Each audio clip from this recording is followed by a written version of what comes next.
2025 zoning board. Welcome to the February 11th, 2025 zoning board of appeals regular monthly meeting for the village of Ossining. This is a public hearing that is quasi judicial. We're using a hybrid format for today's meeting, and the public was invited to attend either in person or online via Zoom, which is why it was important for us to get the Zoom working. Members of the public attending online may use the raised hand feature at the appropriate time if you'd like to make a comment. Those attending by phone can press *9 to raise your hand. The meeting host will see that your hand is raised and we will unmute you at the appropriate time. Comments may be emailed during this public hearing to the village planning department at plan@villageofossining.org. The meeting will be recorded and a transcript of the meeting will be available at a later date. Ground rules: when you come up to speak, please state your name and address so we know how to address you, and just for the transcript and the meeting minutes. Please limit your comments to the matter which is the subject of the hearing, so that current application. If any speaker is inappropriate, they will be immediately cut off and access removed. If you need to have a conversation or take a call, please exit the room and head down to the main entrance. If we could do a quick roll call of the board. Sure. Chris Asensio. Here. Corey Block. Here. Brian Granoff. Here. Chair Aberizik. Here, and joining us today, we have some of our non-board members, but staff. We have Maddie Zahach, our assistant village manager. Joseph Agostinelli is our building inspector. He's on Zoom. Jamie Kane, our board secretary, also on Zoom. We have Taryn Ramey, our assistant land use attorney, joining us today. So let's begin. Do we have who we need here for the minutes today? Brian, Kyle, and Chris can vote. For the on minutes. the minutes. Okay, great. So could we get a motion to approve the minutes for last month's meeting? Motion to approve the minutes, Brian. Chris seconds, hearing no objections. The minutes are approved. Thank you so much by unanimous consent. So moving on to new business, we have ZBA 03-2025, 28 Ellis Place. Applicant is seeking an area variance for front yard setback for proposed front porch staircase. And before we begin, I would like to let the applicant's representative know that these applications, specifically with stairs, when they are built same as, it has been the board's position in the past to make these, this is a simple case. I'll put that out there. Great. Good evening, Gabrielle Salmon, architect for 28 Ellis. We have existing non-conforming structure. It's a beautiful Victorian house that we've been restoring. And we have obviously issue with the front porch, which intrudes into the front yard, and we're seeking 14 feet 70.75 feet variance for the front porch. Great. Now we have access to these online while Maddie is working on getting the main screen zoom on. Yes, that's the right choice. So from reviewing this application prior to, what we'll see is that this is not the change in stairs, right? No, it's like, we'll just replace. No, we have another application tonight, which is We have a clarification. I'll look at that later. yeah. Entire porch has been replaced because it's kind of rotten out. Yeah, safety issues. So is it in-kind replacement? Yes. What are we looking at? Plan, photos, I think worksheets? revised Survey. plan. Revised. Surveys. Can everyone see, or are the lights too bright for? You can see it, it's just small, but we'll get down to the stair. There we go, that's it. Basically, it's in the same place, same place. I have no questions on this application. Scroll to the first page, you can see on there where Gabrielle put a little site plan showing you the setback of the staircase if you need that. It's about 15 feet 26. 15.26. To first page to the right a little bit. Up. There we go. I'm gonna make it bigger.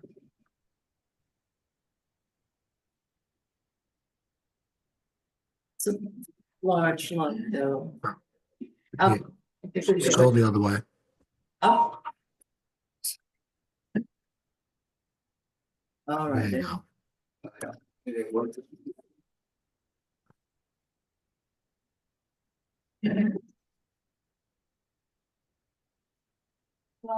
Questions? Pretty straightforward. We see these a lot. I just have a question about the porch. Is that being reconstructed as well? Yeah, as is, I mean, in kind. And there's no need for a permit like with that? Oh, yeah, we do No, have. they have. Yeah, we do have. Okay. They do the variance. The very, okay, got it. That makes sense. Thank you for confirming. Maybe apply for permit and we were sent to you guys. Got it. Yeah. But no variance is needed for the porch, Correct. just the stairs.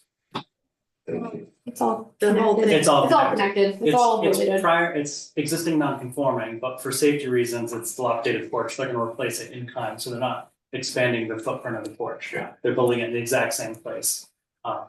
So, but they need a variance because it's still within the setback, because there's And the existing. stairs are attached to the porch, so it's all one. Makes sense. All right, could I get a motion to open the public hearing? Motion to open the public hearing, Brian? Seconded, Cory. Amazing, if there are no objections. Public hearing is now open, is there anybody here other than the applicant's representative to speak on 28 Ellis Place? We have someone with their virtual hand raised. Hi Dana, we see your hand, give us 1 second. Dana, I'm going to promote you. Hold on.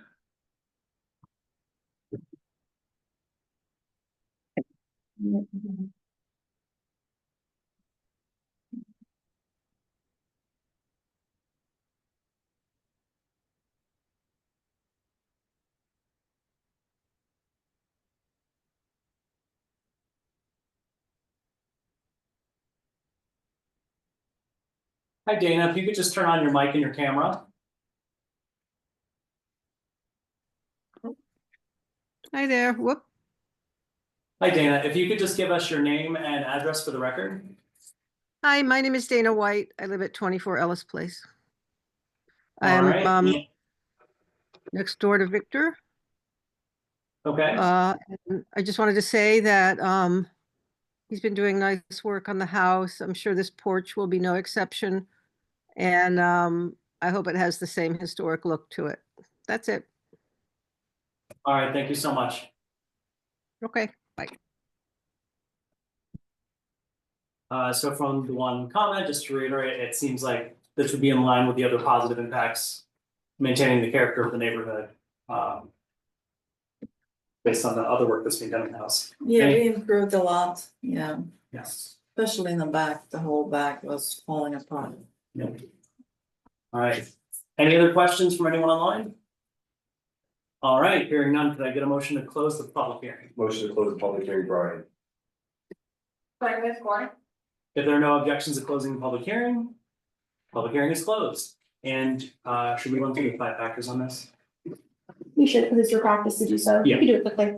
So again, as the board knows, in determining whether to grant the applicant's request for an area variance, the board has to balance the benefit to the applicant with any detriment to the health, safety, and welfare of the community. There are 5 factors the board is required to consider. The first of which is whether an undesirable change will be produced in the character of the neighborhood or a detriment to nearby properties will be created by granting the area variance. No, it's enhancing the historic character of the neighborhood Let's say that. It's saying that. and making it safer. Next is whether the benefit sought by the applicant can be achieved by some method feasible for the applicant to pursue other than the area variance. Oh, well, no, a lot of the houses on that street, if you were to remove the existing non-conforming porches to replace it with something closer to code, it would actually look worse, not better. So I don't think that's a feasible alternative. It's also required to provide. Oh, yeah, you have to. Yeah. Impress. The next factor is whether the requested area variance is substantial. Numerically, yes, but not impact. The next factor is whether the variance would have an adverse effect or impact on the physical or environmental conditions in the neighborhood or district. No, No, And finally, whether the alleged difficulty was self-created. no. Definitely not with stairs and ostomy. And it's existing non-conforming and all that good stuff. Okay, so those are your factors. All right, based on that, running through those factors, it seems like we were looking for a motion to approve, to get a motion to approve ZBA 3/2025 as stated in, now your zoning board worksheet is correct, right? Yes, With the, Do you want me to pull it I up? think it's correct, yeah. yeah, 15. Existing 15.26, required variance 14.70. okay. Great. So as stated in the zoning board worksheet and the plan, motion to approve. Motion to approve, Brian. Thank you. Seconded, Cory. Could we get a roll call vote, please? Chris Asensio, Corey Black, Aye. What are we saying? Yes. Yeah, motion to, yeah, we're voting, we're voting to Yeah. approve. in favor is aye, Aye. against is nay. Yeah, you did it, you got it. This one too. Brian Granoff Aye. and Chair Aberizik. Aye. All right, 4-0. Good sign. You did bump based on your travel. You have 2 applications tonight, so we're gonna move into your second one, but as always the case, just wait for your letter from the building department to do their continue to wait. We're gonna just take 41 Linden next. Yeah. Oh, no minutes. All right, we're gonna skip over ZBA 4/2025 just for right now. We're gonna go to ZBA 5/2025. This is for 41 Linden Avenue. Applicant is seeking a side yard variance for 1 side yard and combined side yard setbacks for construction of a new second floor enclosed rear yard porch. So same thing, we have existing non-conforming. Sorry, can you just introduce yourself? I don't know if you did it last time. Garrow Salmon Article for 41 Linden. So we are in process of reconstructing another old building. And what we have, there has been a porch on second floor, which totally rotten out, and if you pass by the building, it's all covered in the blue tar. So we were able to get some pictures from before they put the blue tarp on.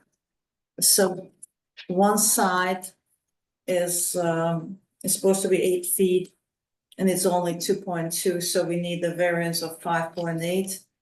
And the both sides supposed to be 20 and we have 7.5, so we need a variance of 12.5. So basically it's again reconstructing in time because we have to replace the structural members. Mhm. Yeah. Well, I don't think you're replacing in kind, you're replacing the area in kind, but you're enclosing the porch, is that correct? We put in glass in between the Yeah, columns. because right now it's an open porch. Yes, So they're not encroaching any further into the setbacks. It's just because they're doing work to the non-conforming structure. When they're building up, they're required to get the variance. right. Variances, excuse me. So based on what we're looking at in on the application, this is for the side yard variance and the combined side yard setbacks. That is not changing. It's not gonna require any variances for height, because the porch height was already. It's going in the same place. They're It's just going in the enclosing same structure place, yes. While doing the work. We'll have a public hearing on this in a second. Any board members have questions before we open public hearing? So there are some pictures if you want to see. Yeah, we have access. We're looking at Okay. them. I saw- And we get them beforehand as well. Just the one, Gabrielle, is there something else? Yeah, that's basically it, Just the one. the one in the back, you can see. But I also think on the zoning worksheet, the information about the height and all is filled in. That's not changing, and I don't believe that the height of the overall is. Of, you know, you have a different You're height. saying, your back, existing conditions, when you're saying 3 stories, I believe the 3 stories is the rear of the building, because the front is 2 stories, correct? Yeah, no, you have a 3-story because you have an attic, you have a first floor, you enter into first floor, then you have second floor and you have an attic. And from the other side, from the back, you have a basement, so basically it's 4-story. Number of stories is not changed, affected on the enclosed porch. Oh, The height of the building is not changing. There's no footprint change. no, So you had no questions, Brian? I don't think so. Corey, anything from you? Keeping the same footprint, but enclosing it so that it's usable square footage. Well, it's not gonna be heated, so it's Oh. non-habitable. Okay. They just don't wanna get rain, because that's how the old porch got damaged. Okay. Cause it's up on the roof. So it gets lots of, weather issues. We'll open the public hearing first. Do you have questions? No questions. Okay. We're gonna move to open the public hearing, if I could get a motion for that. Motion to open the public hearing, Brian. Seconded, Cory. I don't want to keep looking at the two of you. If hearing no objections to opening the public hearing. Public hearing is now open. Are you here to speak on this application? Yeah. Okay. What you'll do is you'll just come up, you'll state your name and address. So we have that for the record for the transcript, and then you'll state what you came here to state. My name is Michael Diadana.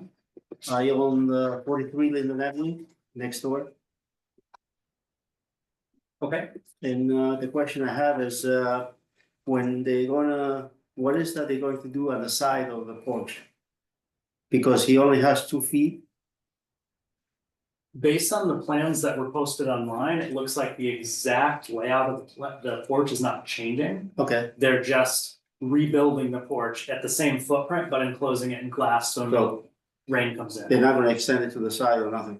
It's not gonna get any bigger. Yeah, Right, so, now, if they do that without that being approved, that's a different matter, but as the plans laid out, it's following the exact same footprint as the plans they submitted. okay, So what'll happen is while the work is being done, usually there's an inspection or they get an update. And that's where we see if there's been any changes. right. Yeah. So they're only And to gonna- add to that, because you're granting a variance, we're gonna request an as-built survey at the end, so we'll see if there's anything that increases, and if that's the It's case. rare, then it we'll does be happen that they don't do what they said they were gonna do, but that's Joe's our village inspector and that's one of the things they look out for. Okay, Yeah, so currently, what we're approving tonight, there's no increase to the square footage of the the porch. square footage, okay. That's the only thing. Okay, great, He can fix it, yeah, do whatever he needs to do. all right, thank you for the feedback. Sure. Thank you. Thank you. If I could add, there's no way to make it bigger. That's fine, yeah, we see your plan, so if you're sticking to the plan, you're good. Is there anyone in our virtual world who wants to comment on the public hearing? You can raise your virtual hand. All right, seeing none. All right, seeing none, so if we could get a motion to close the public hearing? Motion to close the public hearing, Brian. Second to close, Chris. Chris with a second, if there are no objections to closing the public hearing. Public hearing is now closed. Can we run through the 5 factors? Yep, so you're looking at two different variances, one is for the side yard setback and one is for the combined side yard setback. Could we combine these two and talk about them Yeah, separately? Absolutely, just reminding the board. Talk about them together, but individually point out. So the first factor the board must consider is whether an undesirable change will be produced in the character of the neighborhood or a detriment to nearby properties will be created by granting the variances.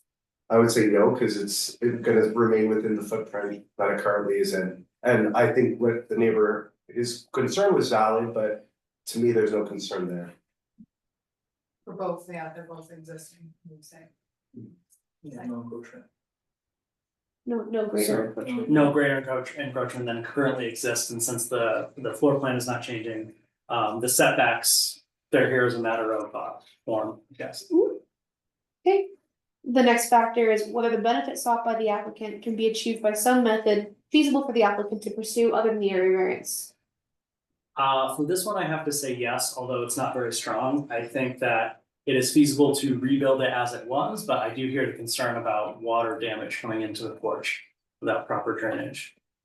Well, either way, they would need the variance. Exactly. Yeah, I don't think they could, I think the house itself is Yeah. non-conforming, so they wouldn't be able to, Great. yeah, just clearing that up. Okay. The next factor is whether the requested variances are substantial. Don't remember, Maddie, would we be able 5.8 and 12.5. I'll bring it up. to- Okay, thank you. Yep. So for the one side yard, the existing condition, the proposed condition is 2.2, where 8 is required, so that's a variance of 5.8 feet. For both side yards, where 20 feet is required, existing and proposed is 7.5, so that's a variance of 12.5. This is a case of numerically yes, but in fact, no. It's the same.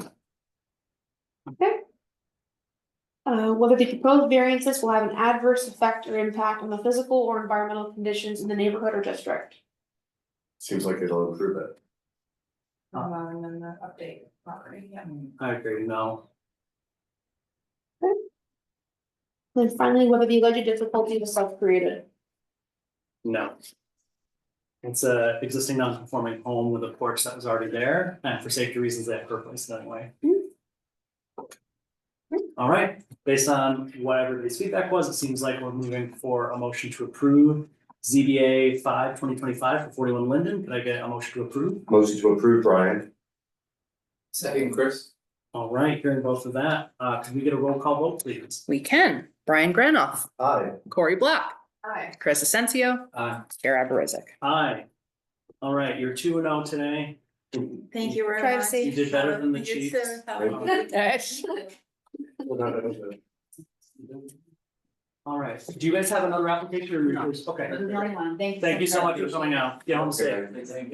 Next up on our new business is ZBA 4/2025. This is for 44 Narragansett Avenue. So before the applicant speaks, so Jamie, he did some research on this today very kindly, and we learned that when this variance was granted back in 2023, it appears that the measurement was to the porch, not to the stairs.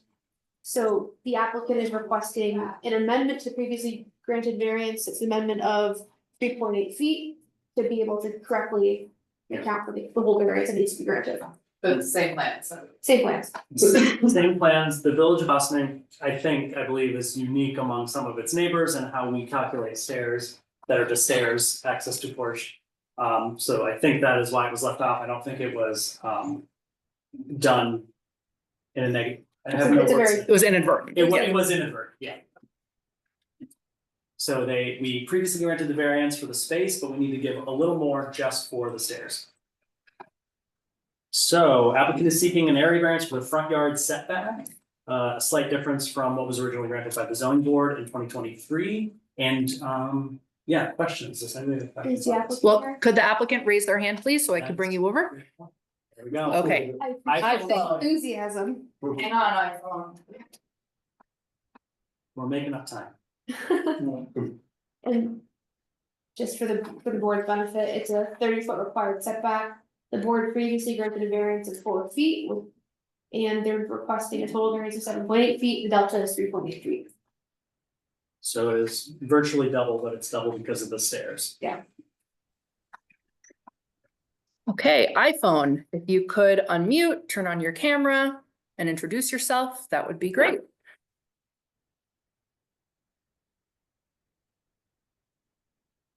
All right, we can see you, but you're still on mute.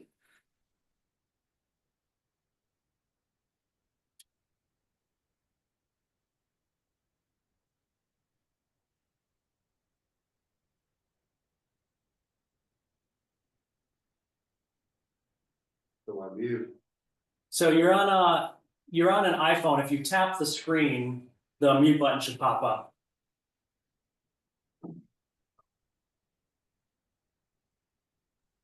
Can you hear me now? There you go. All right. Miguel Suarez from 44 Narragansett Avenue, Austining. All right, so I mean, our land use council, assistant land use council, I want to give it the full title. She gave us a little summary of what you're doing. We previously had approved your application minus the stairs. So you can just give us a quick rundown of that. It doesn't have to be a full explanation. Sure. All the work that was completed was to basically enclose the porch and have the stairs to the home moved to the right side of the home if you're looking at it. I had no idea that unfortunately they didn't calculate the stairs in with the variance. So we're just reapplying to include the stairs into the new variance. Anybody have any questions on this? No. All right, I don't have any questions from the board, so we're gonna get a motion to open the public hearing. Motion open, Cory. Seconded, Brian. All right, if there are no objections to opening the public hearing, public hearing is now open. Are there anybody here, is there anyone here other than the applicant to speak on 44 Narragansett Avenue? If you're online, you get a couple seconds to raise your hand. All right, seeing none. Can I get a motion to close the public hearing? Motion to close the public hearing, Brian. Second, Chris. Here, if there are no objections to closing the public hearing, Public hearing is now closed. Could we run through the 5 factors, please? Yeah, so this is for the amendment, the previously granted variance. So the first factor the board must consider is whether an undesirable change will be produced in the character of the neighborhood or a detriment to nearby properties will be created by granting the area variance. Previously finding none, I'm gonna say, I'm extending my comments from last time. How many stairs and stairs are typical? And they're already built too. Yeah, they're legally required. There was no ill will on part of the board.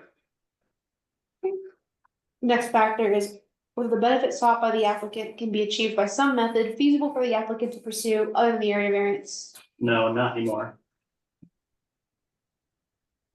The next factor is whether the requested area variance is substantial. This is the same as the last 2. It is double, it is numerically significant, but it's going to have no impact. Whether the proposed variance will have an adverse effect or impact on the physical or environmental conditions in the neighborhood or district. No, No. And then finally, whether the alleged difficulty was self-created. No. No. All right, looks like we're looking for a motion to approve on this one as well. motion to approve, Brian. Second, Chris. All right, could we do roll call vote, please? We can. Brian Granoff, Aye. Corey Block, Aye. Chris Asensio, Aye. Chair Aberizic. Aye. All right, you're already built, but Joe's office is still gonna send you this letter that we need to get you for that work, okay? Thank you so much. I appreciate your time. Congratulations. Thank you. Thank you. you. Thank you. Bye-bye. Bye. All right, and last for today, I believe, is continuing business of the board. We have ZBA 8/2024. This is for 133 State Street. Just as a reminder to the board, they were originally submitted in March 2024. They've come before the board several times. I believe as recently, was it last month? No, they were No, on the two- agenda, but they weren't Got here. it, that's what it was. So just as a reminder, the applicant is seeking approval for the proposed construction of a 2-family house. This is on a currently empty lot. It's the raised lot. Requires area variances for front yard, side yard, both side yards, rear yard, maximum building coverage permitted, maximum impervious surface coverage permitted, and maximum number of stories permitted. It also requires a parking variance for proposed parking in the front yard. Do we have the applicant on tonight? All right, We got- Just a correction, I think the parking variance, they decided instead of parking the front yard, they're asking for a parking variance for 2 spaces, is that correct? yeah, and with that, that kind of changes the discussion a little because they're having a curb cut, right, to go to their home. Right, so no, instead, I believe, I mean, double check, but I believe the application is instead of providing 4 parking spaces, 2 in the front yard, it's 2 parking spaces and a request for a variance for 2 off-street parking spaces. Okay, Stephen Veneruso. welcome back. Good evening, everybody, and Mr. Chairman, members of the board. I'm also joined tonight, I think they're on, I don't know if they've been allowed access yet, the applicant, as well as their architect, Eduardo Gallarza. I see Eduardo. I can move him over. Is there anybody else? There should also be Victor, who's the proper, here on behalf of the applicant.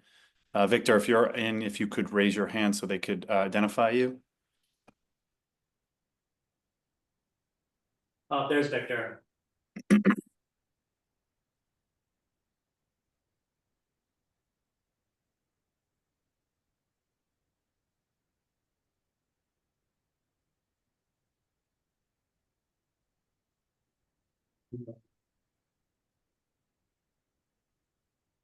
They're both declining coming over. I just want to note to them if they can hear me, just click They can hear you. join as panelist. When they ask you to join as panelist. There we go. We got Eduardo, And Victor.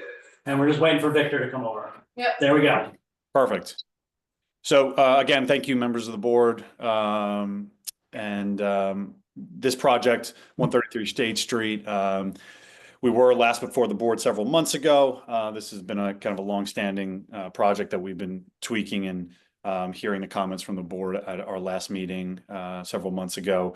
The architect, Mr. Gallarza, met with the inspector, Mr. Agostinelli, and the plans were revised accordingly. Just to kind of recap, this is a two-family residence on the proposed vacant lot at 3 stories. To answer the question that was brought up just a moment ago about parking, we have suggested, after hearing comments, to have the 2 cars in the garage and then request a 2-car variance. So there will not be cars parked in the driveway there, to satisfy the board, and also in speaking to and trying to conform to what's in the neighborhood and speaking to neighbors as well. This property was pre-existing, it was non-conforming, and a lot of the comments that were previously heard, and what we've tried to do with the new set of plans, are address specifically that ground level floor. I'll let Mr. Gallarza jump in after this just to kind of walk through some of the changes, answer any questions, but specifically on that ground floor level, the storage, 2 distinct storage areas were segregated out with access only from the outside. And then the space adjacent to that is only accessible from the first floor apartment. That is an accessory use for that first floor apartment now. Previously, we had gone through different iterations, but after meeting with the village and hearing comments from the board, we made that an accessory use to the first apartment, and that is again only accessible from that first floor apartment. The second floor apartment does not have access to that. They have access to a storage unit, which is separated out only for them, which they can only access from the outside. So I'm happy to turn it over to Eduardo, kind of walk through some of the other changes here, or answer any questions that the board has at this point. I do want to point out there were 2 letters of support submitted on this application, specifically our next door neighbor. I believe she's at 131 State Street, direct adjacent. Just kind of in speaking with the neighbors, this property's long been vacant, and I know the applicant as well as the architect and his team are trying to put forth the best proposal for this site to revive this long-standing vacant property in character to what's in the neighborhood, and find a use and a project that fits. So with that, I'm happy to turn it over to Eduardo. Eduardo, if you want to walk through any of the other changes I didn't mention, or open up to any questions from the board may have of either myself, Victor, or Mr. Gallarza. Yes, good evening, everyone. Again, my name is Eduardo Galarza. I've been working this project. I've been an architect for over 40 years, so just in case you ask for my experience, I've been licensed in New York since 2009. So I have some quite experience with this kind of work. So as Mr. Benarusso was saying, we have this, we are replacing an existing very building, 2-story building that was abandoned a long time ago. And the building itself was not in compliance with anything. So we're just replacing that structure that was removed already.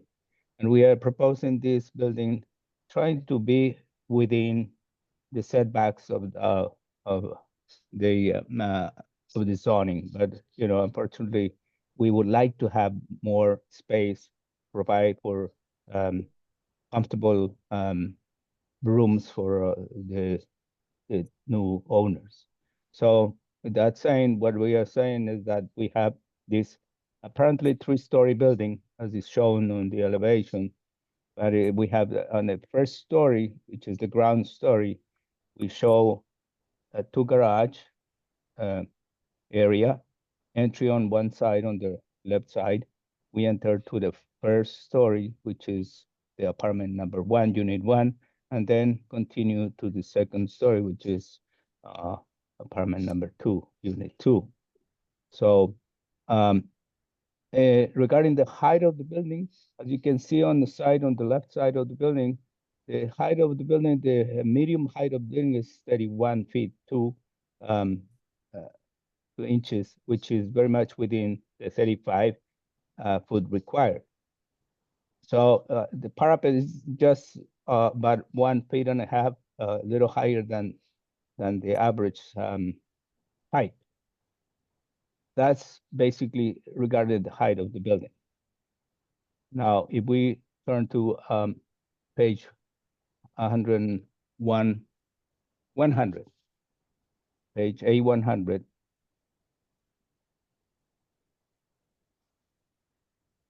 Right there, yeah. You can see how this project was laid out. On the ground floor, we have the 2 garage on the right side, the entry on the left, and that's the only access to the building from there. And on the left side, we have a refuse area and an entry for the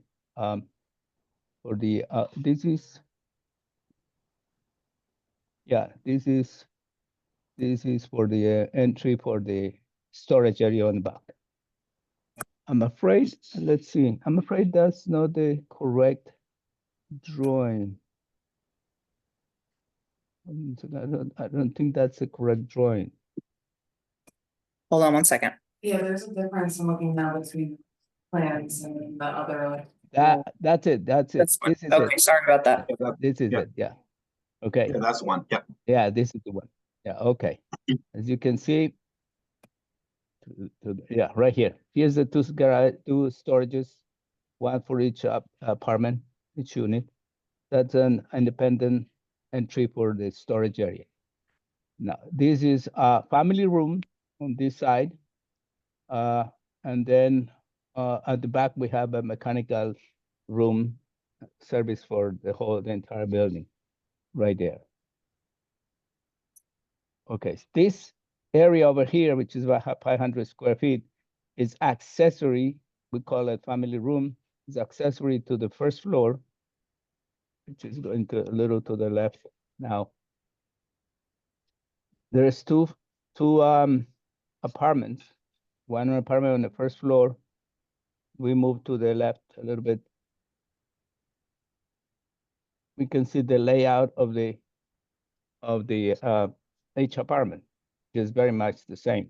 The only difference is that we have an accessory stair going down to the family room on the ground floor. That's the only difference from the other apartment. The layout is exactly the same. We have dining and living room on the front. We have 3 bedrooms, an open kitchen, 1 bathroom, full bathroom, and the 2 bedrooms in the back. That's the same layout that we have on the 3rd level, except that we All don't right. have a stairs over there. Eduardo, can you stop for 1 second? Sorry. Yep, Yeah. thank you. Look at the family room on yours, just because we have the old one pulled up. To the right. Family room is on the ground. That's it. I just want to see where this access stairs were. Interior to the structure to the first Here. floor apartment? Yeah. Right. Yeah. Yeah. That's it. Okay, Oh, they're in the. so it's not is it fair to say it's not accessory to the first floor or to the first apartment, that it is just a part of the first, it's part of apartment 1? Correct. Yes, Okay, correct. Does the car go under it? That's what I'm saying. No. It's that those stairs are above. It's underneath the car can park right there underneath the stair. We have a section that we show that we have plenty of space to do that. That's on page A14. So that first floor apartment can now go Is that- down behind the garage. Yeah, no, but on the middle one, or can you go to the first floor apartment? Yeah, that's it. Those stairs are standing. So is the garage underneath the front of the apartment, this top part of the apartment or the bottom? It's the garage starts around the same level as the entry to the apartment, more or less. And then all the way up to the front. It's supposed to be just it's 19 feet long. Pretty much why not? No, that's why The position of the stairs is kind of like a conflict. yeah, that's what I don't understand, because isn't the car on the same level as the family room? Yes. Yeah. So how do the stairs go from the family room? Well, I think what you had said, Eduardo, is that the garage where the cars are actually lower than, The garage is lower, yes. If you, it if is you lower turn, than the, if you it says, turn to page like 104, stuff. which is the section, you turn to page 104, which is the section right there, you can check there. We have yeah, about there's like 1.4, about, but it's lower, about, right? it's about a foot and a half or I 2 have feet yeah, lower than the family room. and the or family room. And then or the there's plenty of recreation room. space for the, you can see there's plenty of space for the car to fit there. It's right there. You can see that. That's it. Yeah, that dark line is the line of the So bottom the bottom of the cars stairs. partially under the stairs. Yes, that's the stairs. Yeah, that's the bottom. That solid line is the bottom part of the stairs. So essentially, the car on the right side would actually park Park So right it's there, underneath the limits side of the staircase. car. almost underneath the stairs. Yes, partially. The front part of the car is, Yeah, my car's not there. yeah, the front part of the park is parked, partially below the stairs. That's correct. I think one of the other things that we asked for, actually, one of the things I specifically asked for was a rendering. And the only thing I saw in here was the line drawing where you use a box to represent the total height and width of That's the it. front. Yeah, we did that in 107. Yeah, that's No, it. so the renderings we normally get are true renderings. They're a rendering of the building. Well, this is as in much the as I could context- offer. Yeah, I didn't do an exact rendering. This is the closest I could do. Because it takes some time and some, some expertise to do that rendering. And considering the time that I have on this, I thought this is probably enough. Yeah, they have it all the time for all sizes. It's not out of the realm of what we've asked for from the small homeowners. Another thing I know brought up was the impervious surface. Did you do anything to reduce that? Excuse me, are you talking to me? Yes, Whoever on the team, was there any reduction to the impervious surface? It still looks like they're huge bedrooms and 4 in Oh. each, plus an additional family room down below. It looked, I'm curious how you can, I don't know, explain your space management, because it looks like, I don't know, like you could fit it into a much smaller box, to be honest. We could, I think, I'm follow a little bit the desire of the owner to have enough space on the back for have a family room to be very large space to be offered to anybody who can either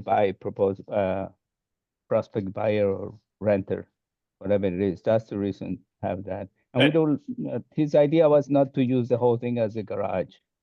That's it. If I could just add into that, and maybe Victor, you could jump in on this in terms of, the applicant has, other properties of similar size and scale. And I think the decision regarding the bedroom size, Victor, correct me if I'm wrong, is directly tied to, what is kind of market, what people are looking for, and what you have success of building it, but then just not being empty, but actually being able to rent it at a market rate. Yeah, normally, a family of like 6 people, they will look for 3 bedrooms. So that's why majority of our properties are 3 bedrooms. So that's why we're doing, combining the ground floor with the first floor, because we got somebody that will probably move into that property if we make it the way like that, because they get a big family. And majority, like I said, a lot of our properties are 3 bedrooms apartments. So this is, we'd love to do something like that. Our neighbors, they're very excited. Like this property was vacant for probably 50 years, and there was a lot of squatters in the house. So it was a challenge to take them out. And like I said, my neighbors are very, very excited to see something new. And I showed them the drawings. They're excited to see something like that in this neighborhood. Can I just ask 2 questions really quickly? Victor, are you the owner of the property? Yes, I'm the owner of the property. Can you give your last name as well? Mejia. Okay, we have Jesus. Oh, that's as the owner. Yeah, that's my first name is Jesus Victor. Mejia. Okay. Gotcha. And then, for anyone on the team, is the zoning worksheet that is currently on the screen, is that the most The most recent, recent yes, version? This it is from April. Yes. Okay. So we've made mi- no amendments since April. Mr. Galarza, just a quick question, speaker, since Yes. we're on the worksheet. Yes. What is, you have on there a figure for habitable floor area, but none of the habitable applies to this zone district? We're just curious, what because you're showing a 6-foot variance needed. What is this supposed to represent? What are you talking about? The On habitable? the worksheet here, there's a section that says habitable floor area per dwelling unit. You wrote requirement 150. Okay, Proposed yeah. 156 at a variance for 6 square feet. This zone district does not have a requirement for habitable floor area. I'm just curious, what do those numbers represent? I was these are usually, I work out usually in every project, so make sure that we comply, or at least with the number of people that live in a property. That's not usually asked for any city, but I usually provide that because some people, some cities ask for these numbers. So I'm used Right, but to do what are this. these numbers representing in your proposal? Because I don't understand what the 156 proposal represents. 156. What do you Right have? here. What do you? Proposed habitable, right Oh, here. the habit, yeah, I know. That's what they say. It's on the Austining book. It says the minimum requirement is 150 square feet per dwelling unit. I have Well, more than that. that's not a requirement in the village of Austining under this zone district, in the 2-family zone district. That's why I'm asking where this number comes from. But if it's a Well- mistake, then I just want to make sure we're clear, because you have 6 square feet as a requested variance, but there is no variance of such sort for habitable floor area in the 2-family zone district. Habitable floor area. I'm not sure where I got that number. I'm really not sure, but I think I got it from somewhere. I'm sorry. Okay, and the second question I have is, under the livable floor area, you're showing a proposed 1,126 square Yes, feet.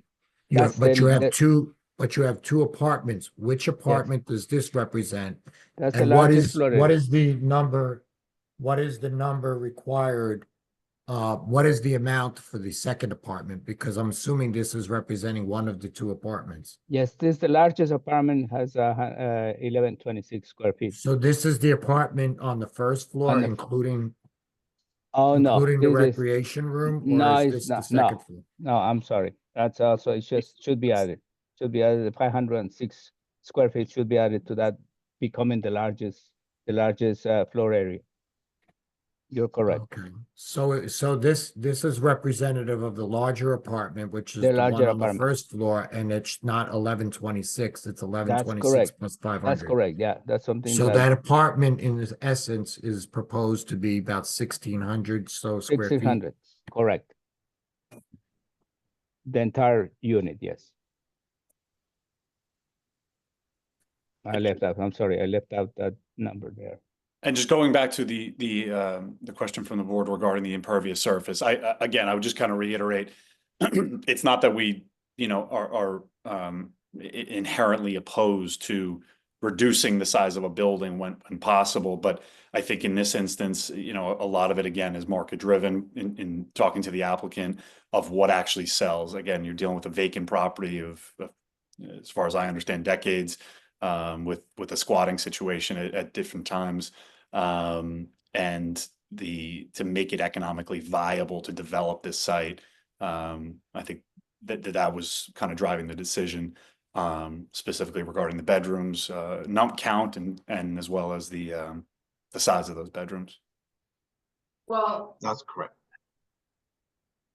I'm seeing here that these bedrooms are 18 feet and 16 feet deep. Those are large bedrooms, and then there's a first floor family room that's like empty space. I don't understand why the building can't be pulled back in the rear and the bedrooms be smaller or any, like, there was zero consideration given to the impervious surface coming back here, and I just wanna make that a statement because it's still even showing what concrete around the whole entire project. It's 100% or pavement, I can't quite tell. Sometimes it says concrete, sometimes it's showing pavers. But, I mean, even so, there's an exit on the right side of the building, so I'm assuming that's why there are stairs and concrete walkway up that side, but why can't that exit way be on the other side of the property so that you could at least have a strip on one side that's not completely impervious? I mean, we asked for maybe something in the front, I don't know, I just don't see any. So, one of the things Corey's getting at is when we're reviewing, we get to individually review the application. We can't meet outside of this meeting, but we all get the opportunity because it's publicly posted to review the application. And referring back to the transcript from your earlier meeting, we're missing some of the things that were requested. There were no explanations to the things we specifically requested before we adjourned the meeting. One was the impervious surface coverage, which Corey's bringing up again. She had brought that up previously. The second one was the parking, which you addressed. We haven't discussed that change in the parking, but you made an attempt to address that discussion. Financial considerations, when people come before this board or any other board, when you're talking about financial considerations, the standard of proof is on the applicant to provide actual numbers. We can't just take your word for it that, oh, well, it needs to be this size because it's, financially feasible based on some evidence that you have some hidden somewhere.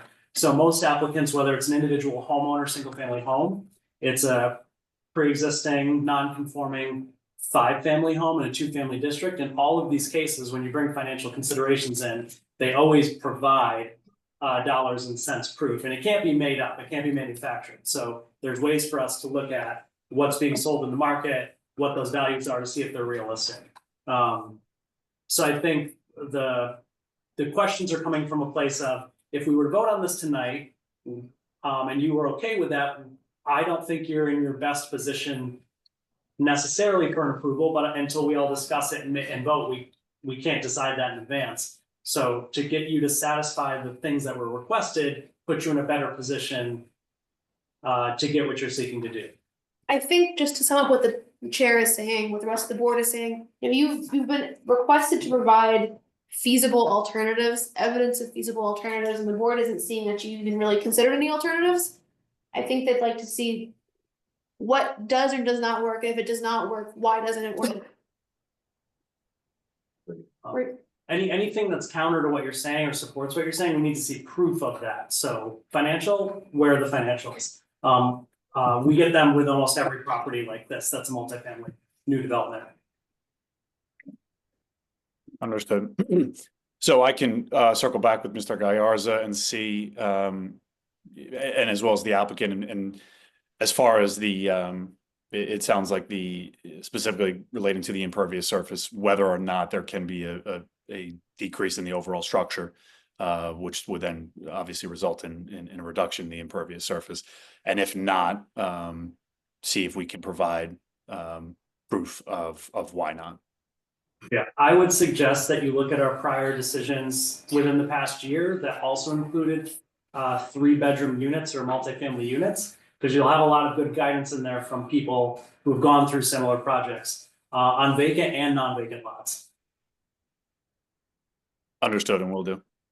Does the board want to address parking at all? They're proposing. We should talk about the changes they made, just so they don't have to wait for us next meeting to talk about it. So correct me if I'm wrong, based on what I saw. If I'm wrong, please correct me.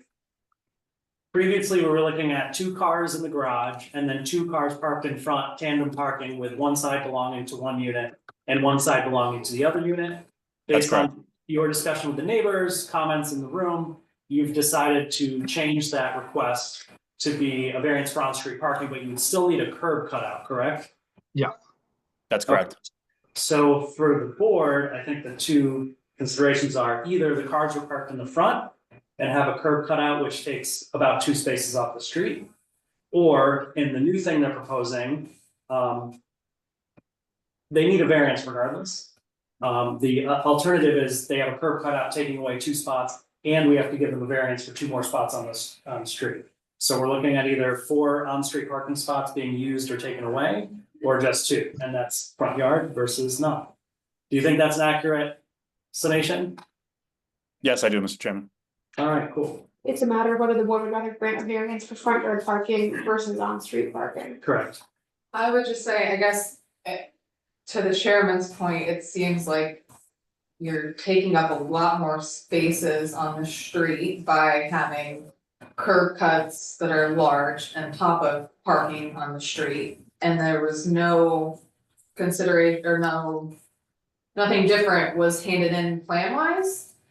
Like you could reduce it to a curb cut that's only wide enough for 1 car and people can still pull into both sides if you're not gonna have parking in the front. And that also helps decrease the amount of impervious surface that you have and gives you more front yard.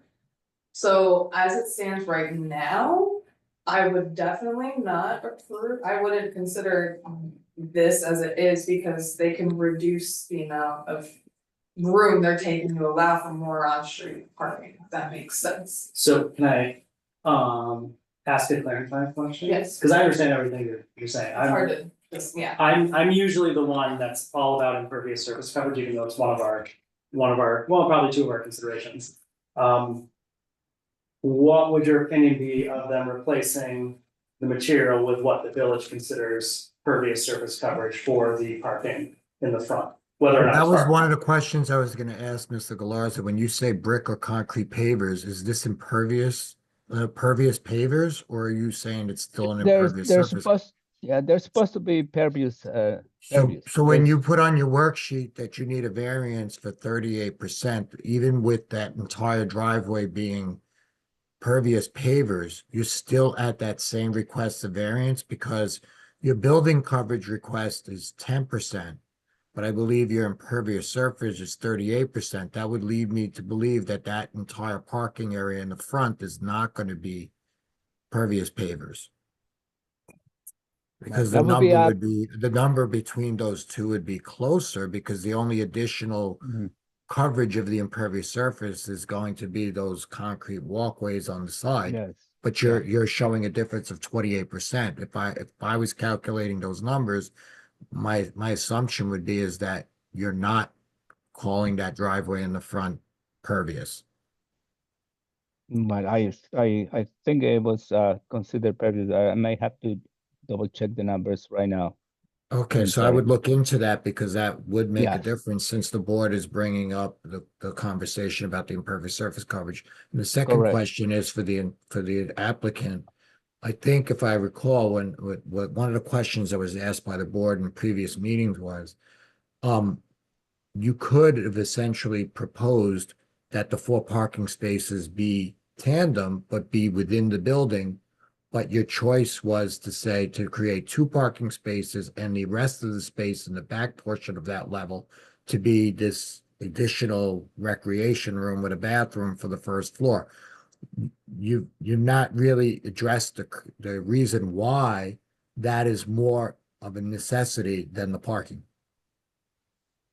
Well, Because I think- because the apartment without that additional space in the bottom, you're saying is 1,126 square feet. Yes. Because Mr. Galarza, you said that additional 500 would make that apartment now 1,600 square feet, which is double than what the minimum requirement is. And I understand that the owner had said that people have large families and so forth.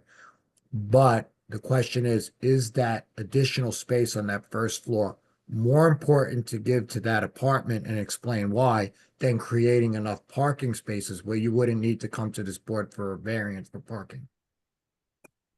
Well, I would suggest probably Mr. Mejia may have something to say about it. But just before I go somewhere else, I can probably provide some other information on the size of the building. If we go to page T00, the front page. The front page. Getting there. Yeah, that's it. over here. On the plot plan right here, you can see this is based on the actual survey that was provided to me. All right, when I was working on this. As you can see, we tried to go back as far as the building to the right. So that's why we created that building up to that point.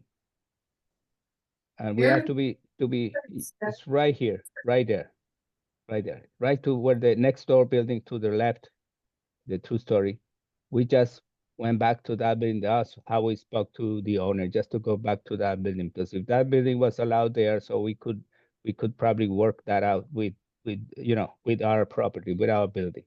That's what we did. So that's what the size of the building, just to let you know, that's was the decision made.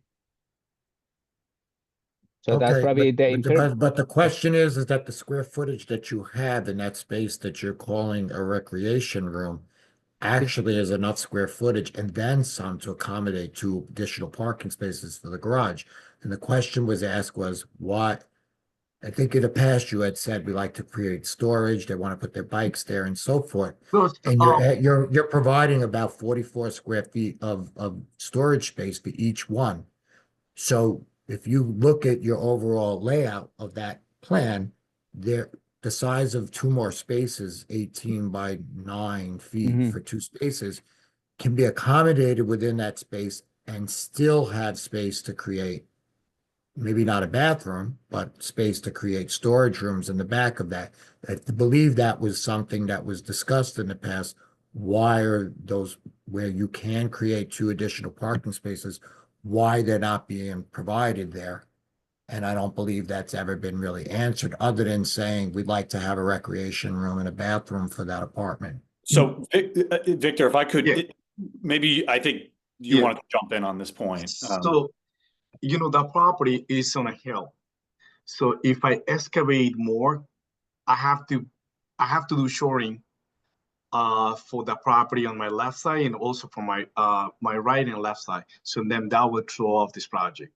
It becomes economically unviable. Okay, but that's Mr. Galazzi, because you showed that the difference between there is 1 foot 6 inches. It's not like you're excavating 10 feet. Yeah, but you're excavating a difference of about 18 inches of soil. So unless you want to make an engineering report and validate what you're saying, the additional cost of doing that excavation to create that parking, then for this board, you need to bring that documentation to support what you're saying. Yeah, I agree with Mr. Mejia, because I think, it's a high lot. It's very high lot. So we have to dig something there. If you can see the existing pictures, I don't have any of those. You can see that the existing building used to be like very high. It's about 6 feet high. 6 feet. At least that you can see that right there on that picture, how the terrain you can is see really the high. neighbors. You see where the neighbors are, where he got his first floor start. It's about from the sidewalk to the end Very of the easily building, about 6 about feet, like yeah. 5 feet. And then the property is keeping going up higher. All the So way, yeah. that's why to the back. we say, okay, let's put 2 parkings, because the parking, when I go there, there's always parking, and we don't need to. We only need 10 feet to put the cars inside. We don't have to do the curb cut the entire 30 feet. We only need 10 feet. Well, that would not be compliant with the code, because the code says you have to have a driveway no less than 12 feet in width. So So I mean, even if we do we 12 call that. feet. We have that. Yeah. We already we comply with the code. Okay. Okay, I think that the theory of that the excavation based on this picture is going to be exorbitant in cost, it doesn't seem to validate that. I think you probably would be best to put some numbers together and show for us to do that, we're going to need to excavate a certain number of cubic yards of soil to do that. I think that has to be kind of spelt out, because the way it appears right now, it doesn't seem like the excavation for the difference of that is that much of a big difference, because you're showing a plan that's saying that the difference of the level of the garage and that recreation room is 1 foot 6 inches. But the driveway is sloping. We try to do, the maximum driveway allowed. sloping, but The not the drive parking slopes. spaces inside the building. So I That's mean, correct. you're gonna have to, I think you're gonna have to do some calculations to that to validate Yeah, that. but you know, for us to Yes. excavate that, I have to do showings on both sides of the property. You can see the existing, that what used to be the existing building right there in Pink House. So we got each step is 8 inches. So we got 1, 2, 3, 4, 5, 6, 7, 8. So yeah, it's probably I would say like around like 5 feet. Yeah. But at least what is, I would say it's about 6 feet. 6 feet. Look how many steps you have over there. Right, but you're excavating that to accommodate a driveway, so I mean, you gotta get down from that level down to the street level anyway, so I mean, I think you just need to put some numbers together and show where the difference of when you're saying that it's gonna be a certain cost, when the chairman of the board is talking about the expense and so forth that you're trying to validate for what you're doing, I think you should put some actual numbers together to show what's the hardship of why you need to do this. So I just want to clarify this point further about the dollars and cents. We're not asking this to be adversarial. I'm gonna read from the New York State Land Use Law Guidelines. The property is incapable of earning a reasonable return on initial investment if used for any of the allowed uses in the district. Actual dollars and cents proof must be submitted. Criteria, that's not applicable to this application. Oh, shit. Oh, So sorry, I went on use variance. I need to find the zoning, but we can't just take your word for it. it You goes to can't your just. self-created hardship. You don't have to necessarily put together a whole financial report, but if you're gonna say that cost is being prohibitive, you have to at least produce some evidence of that, so the board can make a rational decision based off evidence in the record. Yep, no, I understand. I understand it's not a use variance and we're used to doing full economic reports of that, but I get the board. We're not looking for that. We don't. No, I get that. I get It's that. just a matter of showing, like, what else can you do to accommodate your goals while also being a little more conforming with the zoning? That's what the board really wants to see before Understood. it votes on the variances. Either why we are at where we are, or can we reduce it? And if we can't reduce it, why we can't with economic? I get it. Exactly. Understood. And And if then- you could provide any sort of imagery of the proposed building, like a visual rendering in context, if something like that can be possible, that would be really, really helpful. Just so the board can actually visualize what they're going to be approving in the context of the neighborhood. Right now, we just get a black and white line drawing, and it's kind of hard for them to really see that. So. I think we there are can do five- that. There are five five criteria we must look at satisfying or balancing the community versus the applicant's needs. 3 of them look to be in a gray area, which doesn't bode well for you. We're trying to give you the opportunity to get closer to where you need to be. Understood. So Yeah. in terms, so we'll, looking at the size of the building, that directly relates to the impervious surfaces, the parking situation. If I could just, there was one comment a board member had made about the possibly looking at reduction or doing one curb cut. Could that just be repeated? I just wanted to make sure I understood that. If the change between the parking variance now and previously is even more drastic now, because you're going to be not only taking away 2 straight spots, but you will also be then requesting to park 2 cars in 2 street spots. So Right. my comment was, if you can reduce the curb cut so that somebody can actually still park in front of your house, that takes a little bit more burden off the community. Right? We're not now taking away 4 spots because of your project. We're only taking away, one, essentially. Understood. I guess the thought behind taking the 2 was based on comments that the board did not want cars parking in front of the house other than the garage. But if we can, I'll talk to Mr. Gallarza to see, I understand it, we can reduce the amount of spaces that get lost from the street with that, if that's an option. We only gonna reduce 12 feet. And then just to circle back on the impervious surface, I think it's a little difficult for us to see what's actually happening in terms of pervious versus impervious. If there could be a diagram, which we would typically see on a lot of these plans, that shows pervious versus impervious, I think that would be helpful. And if any of the pavers or whatever are going to be pervious, there needs to be a detail showing how you're gonna put them in so that they actually are. It will be done. Okay. Yeah, we had an impervious surface coverage last month at the board issue. We had one several months before that. You can see all of our decision making on that. online. Mr. Galarza, I mean, not trying to just do, I know you want to try to make it 12 feet wide and so forth by one curb cut, but I think the distance you have from the building to the front is not a lot of space, so, you know, make it, however you're gonna propose it, just think of, you know, the practicality of it, because it's also, you know, I don't know how much space you have. I think you only had the length, or the length of the front, maybe like 18 or 17 feet, but you know, Let me when think, I you, have it. when you're doing that, I think you just need to make sure that if you're gonna have a 12-foot wide driveway that has to expand out for 2 parking spaces, is it practical because of the space you have there? Right now, in the detail that I have, I show it as 18 feet to 10 inches. Yeah. That's So, enough you know, for, that's enough, I think, for if 2 you can cars. make it work, it's just because you know, you are only working with about 18 feet of space to create 2 parking spaces right and left. So, just because we're starting to get on the same themes we're on before, I feel, I want to give you clear guidance at the end, so there's no confusion. But also I don't think we're gonna be able to vote on the scope of the project tonight, but I don't want you to leave here not having something actionable. So one thing I think that is ready for us to discuss, we can't vote on it tonight, but it'll give you a clear indication of where you're headed, is the parking. We had asked for an alternative, you gave us an alternative, we now have 2 options to look at for parking. We have tandem parking all on the property with a curb cut out, and we have 2 cars in the garage, no front yard parking with 2 additional cars on the street. Does the board want to talk about their preferences without voting tonight for either of those options? I don't want to give you my preference because I don't want to drive anybody a certain way, but I do have a preference. I feel like the less strain on the parking on the street, the better.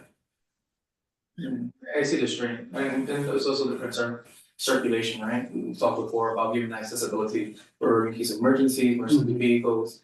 So I see the same.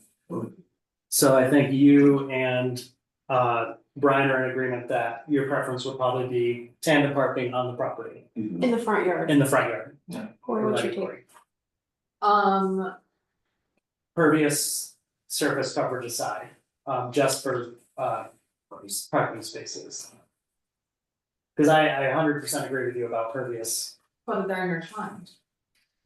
Okay, Well, if so it is like a pervious paver in the front yards, that would ameliorate some of your pervious concerns. Sure. So there's a way to do pervious parking. So this, and it looks like, okay, you've got 18 feet, so just big enough for parking spaces in the front before you hit the sidewalk. I don't know, that worries me, I see so many people overhanging into the sidewalks and that to me is more of an issue of mobility than people parking in the street when they already park in the street. So State Street is a terrible street to drive down. Yeah. For anybody who does drive down there, even when it's not busy, you have to pull off to let other cars go by. I don't even know where additional parking would go, because you can't park on both sides of the street at the same time. So that's. I also work at the polling place there, and this house is right near the polling, it's like adjacent to the polling place, and people are always having issues finding parking during elections, and then there's people who live there, which take precedence, but. That's just. I believe that was because when they first presented it, where they were showing parking in the front yard, that was the board's concern, because as Mr. Galarza said, they had 18 feet 10 inches, and the parking space that you have to provide is 9 by 18 in length. So the question is the proximity of the vehicles to the sidewalk, that they'd almost be pretty much almost encroach when you park it, they're encroaching right onto the sidewalk.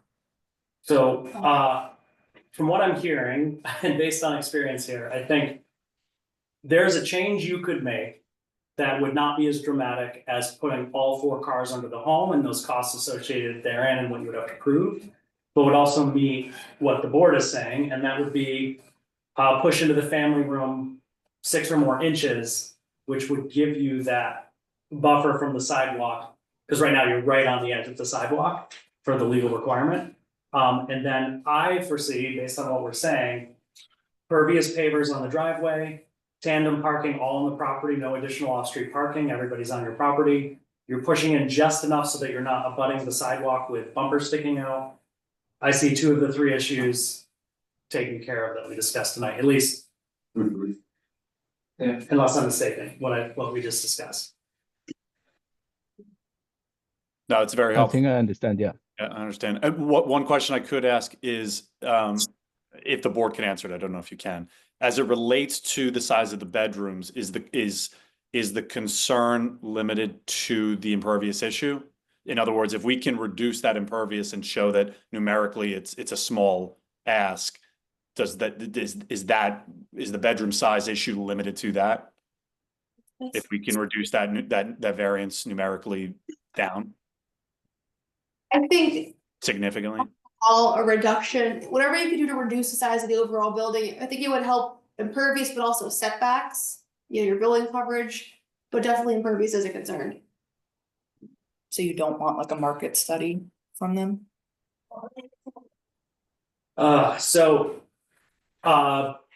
The trouble is, we care about people coming before the board. We're not trying to just be like, yes, no, get out of here. We want to give you an opportunity, but we also can't give you an answer in advance of actually having a vote. And I'm talking about it. More feasible alternatives. Feasible alternatives.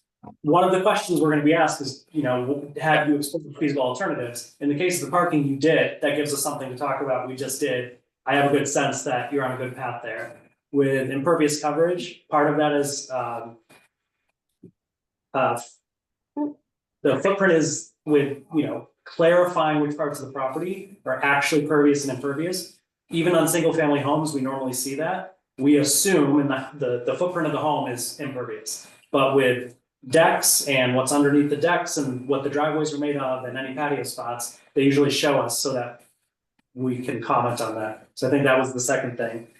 I think it would be smart to do financial considerations because the next board meeting we may have additional board members here with us. And it would you would have it done already and there's no new asking for it.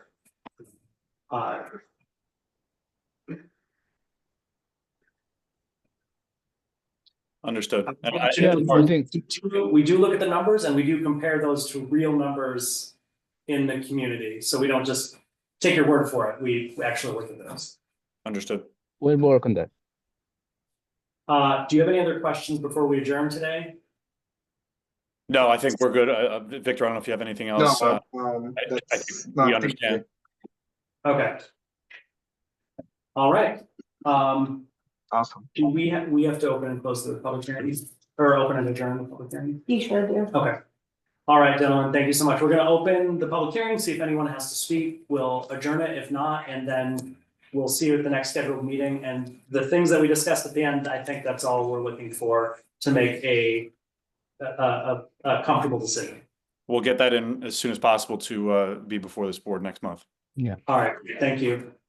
So could I get a motion to open the public hearing? Motion to open the public hearing, Brian. Seconded, Corey. All right, if there are no objections to opening the public hearing is now open. Is there anybody online to speak on this? Nobody left? Nope. Okay, great. Seeing none, hearing none. If there are no objections to closing. Oh, no, could I get a motion to close the public? Adjourn, Motion sorry. to adjourn the public meeting. Or. Motion to adjourn. Seconded. The application or Application. public hearing, No, public hearing, okay. okay. Second and Corey, if there are no objections to adjourning the public meeting for this application. Hearing, public hearing. For this application.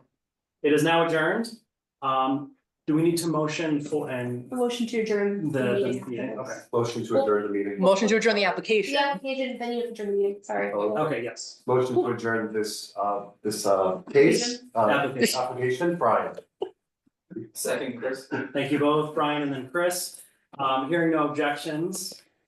We are adjourning this to the next regularly scheduled meeting pending you get in submitted what you need on time. Do you have any questions about time submission to make sure you're in the next meeting? No, I have those deadlines and I'll make sure we comply with them. Okay, thank you so much. All right, thank you, gentlemen. Thank you, guys. Thanks. Thank board. you. Thank you. Thank you. Okay, so because we don't have 3 Marble Place or Snowden. No. Okay. All right, can I get a motion to adjourn the meeting? Motion to adjourn the meeting, Brian. Second, Chris. If there are no objections, meeting is now adjourned. Thank you so much. Thank you. Thank you. Thank you.